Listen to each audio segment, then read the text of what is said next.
Hey, this is Kev from Wonderland, home at the house today, chilling.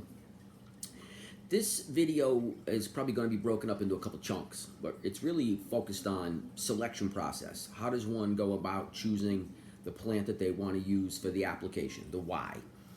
And what brought the video up was I was up in Oregon the other day, and I was hanging out with a friend of mine who's just a fantastic indoor cultivator with just a history of producing stunning cannabis.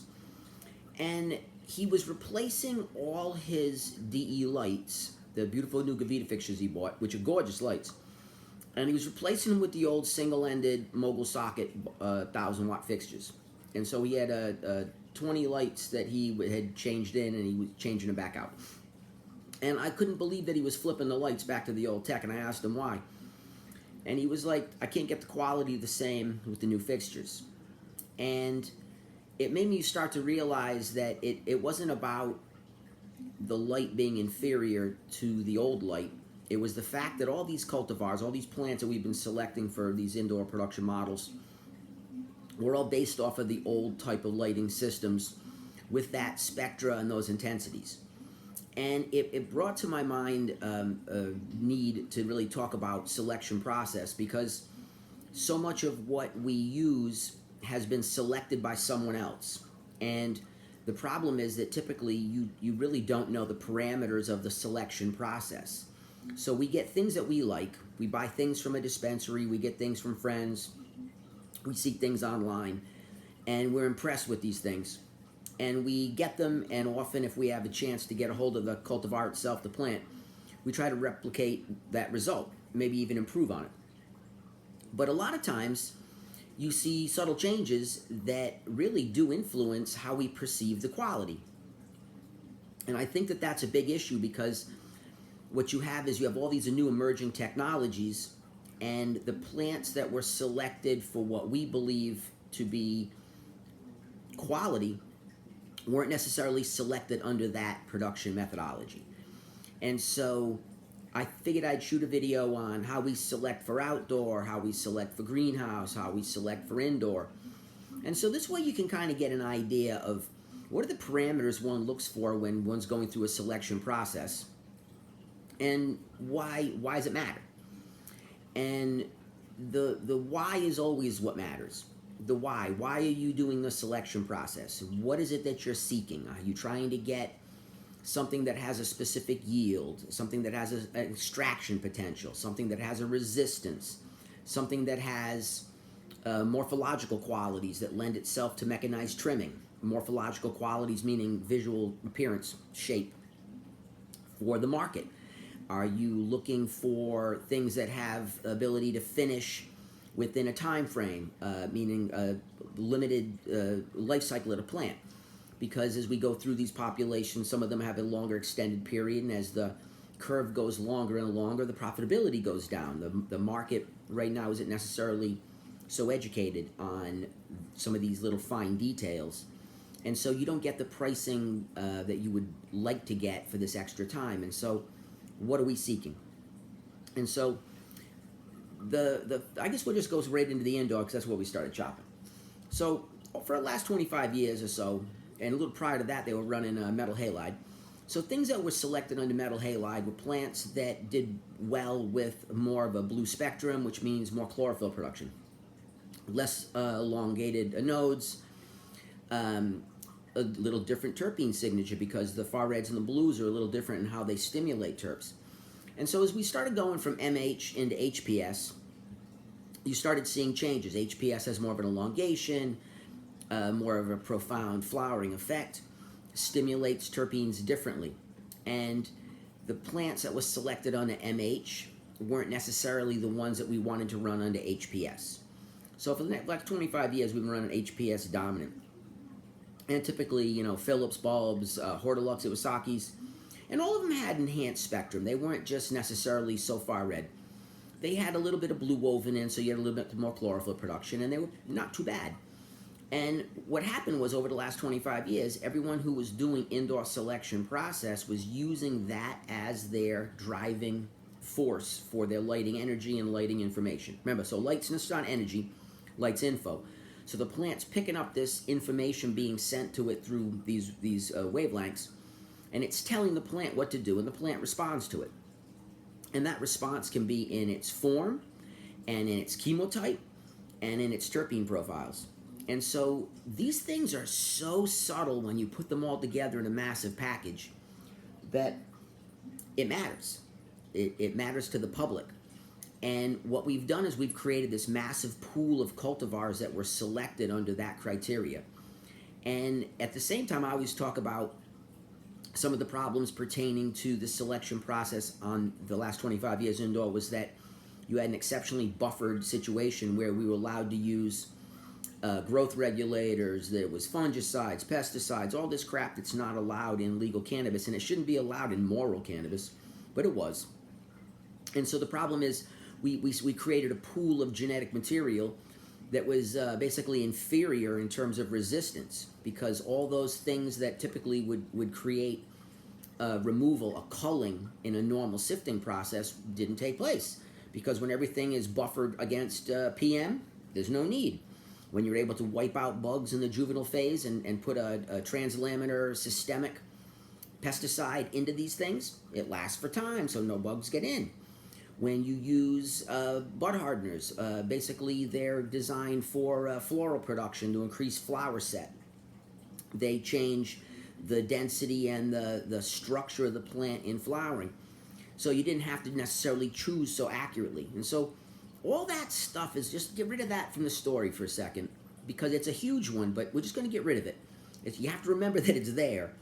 But what we're talking about is the inputs themselves from lighting specifically at first.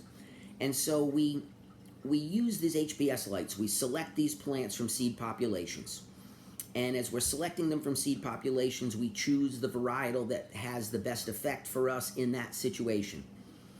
And for a lot of people, depending on where you were, it was either basically soilless, which is, peat-based, core-based, pumice mix, or hydroponic. And hydroponic could have been core relatively recently, primarily rock wool, hydroton, or even NFTs, aeroponics, medialess. And those things had a massive effect on the selection process too. The hydroponic component, meaning the rock wools, the hydrotons, they effectively fool the plant into believing it has a larger root ball. And it's very efficient and effective for what it does. But it creates a situation where the plants that were selected in that environment don't necessarily do as well when you put them in soilless systems. And a good example of that would be OG Kush. So OG Kush, which is so dominant in its form here in California, if you take a look at it, it really shines if you put it into some rock wool. If you want to see OG Kush explode, put it in rock wool.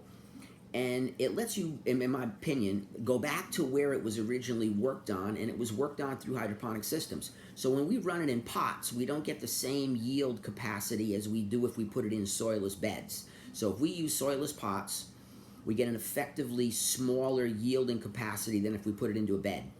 That's not necessarily true with every cultivar. So OG is one of those that helps me understand that it was selected under these lighting systems, and it was selected under hydroponic. And so you're having to go through these populations and find the ones that work for you. So with all these varietals that were done on the last 25 years under these lighting systems, you have a change in what we're using today. So today you're seeing a lot of these DE fixtures. I use Gavita as an example because it's probably the most prevalent one. But Nanolux makes them, and there's a river of companies. I have a bunch of different ops going on that use different systems. They're all fundamentally the same. Engineered reflectors that replace so that you get your spectral efficiency. You're using a DE bulb, which gives you a little better spectra, longer life, overall a little more balanced lighting. And then we start to go into all the new digital tech, which is the LEDs. And so I'm running a whole bunch of Fluence lights at my new nursery, and I love them. They're gorgeous lights. And I see incredible growth rates, but I haven't flowered underneath them yet. I'm only using them for vegetative work. And I've seen operations that do flower underneath them, and those plants are stunning, but I haven't had a chance to really compare the flower in terms of how we perceive the quality from the old systems to the new systems. And so when my friend said, hey, I'm replacing my whole scene, it just kind of startled me because it was only in perception. It was not in numerics. It wasn't through your TERP profiles that you see in a lab test. It wasn't through chemotype profiles. It wasn't through weight. It wasn't through all the other metrics we use to determine things. It was purely on perception. It's not as good to him, and the people that he had been working with had the same feeling. It was not at the same level. And so I realized that what you're going to see is you're going to see a change now as we go forward in basically things that were selected from the past on indoor environments and things that were selected in the future. So I've been talking a lot about the culling process of cultivars that were grown and produced using the assistance helpers, fungicides, pesticides, growth regulators. Once we chop all that out, you start to have a radically truncated population to work with. And then we start to go into production methodologies of, was it organically based or was it salt based, meaning chemically derived? There's a difference there also because it affects the flavor profiles. And so oddly enough, some plants that were selected under chemical conditions taste better because that's what they were selected under. You can't take something and assume that it would automatically be better if you put it into another situation. It's better if it was selected under that situation. And we're not talking about environmentally better or morally better or socially conscious better. It's better to the user in terms of how they perceive it. And so that's the concern that we're talking about here, is the perception. And you are going to have to see a change in how we go about it.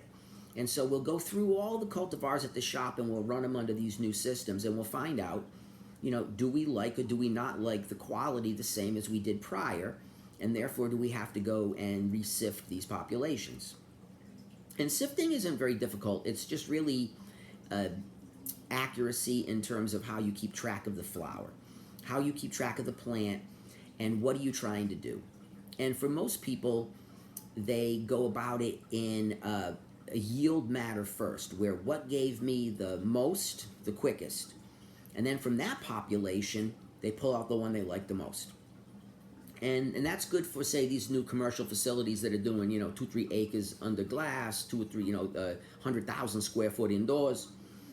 That's their concern. You're pushing as much as you can at the best control level you can, and it allows them an ultra high level of efficiency. I mean, some of these numbers I'm looking at under a single 1,000-watt input is like 4.5 pounds, which is unbelievable, and it's over probably like a 32 square foot space. So it's kind of in line with what we used to do. We used to run 1,000 watts over 16 square foot. The most I ever pulled off a 16 square foot was 211. And I used to pull 2.5, 2.6, 2.7, 2.8, 2.5 pounds of bulb consistently in under 60. And that was in soilless. And it was because the intensity was right, but the sift was done correctly. We were sifting cultivars that shined under that lighting intensity and under those production methodologies. And what you're seeing now is a larger footprint. And so you're seeing some incredible production numbers, but those are the basis, because really what we are is we're going into this commercialized cannabis model. So if we're working that direction, the numbers are important, then quality second. But for the individual user, which is what most of these videos are directed to really, is the individual who just wants to grow cannabis. That's not the consideration necessarily, because an extra couple points of percentage on weight doesn't really matter to you, because you can fire another load off next time. And what your considerations are for quality. And with quality, that can only be determined by you, the user. The numerics are important for sales. You see me do a lot of work about numerics on lab tests, and those tests are reflecting commercial sales, terp levels, commercial sales, but always perception, quality of the individual experience. And that process is, I'll get into next, because I'm going to run out. I think I got 15 minutes at a time on YouTube, so I'm about at 14:40. So let me click this video, and I'll shoot the next one on selecting for quality and how we go about keeping track on the indoor process.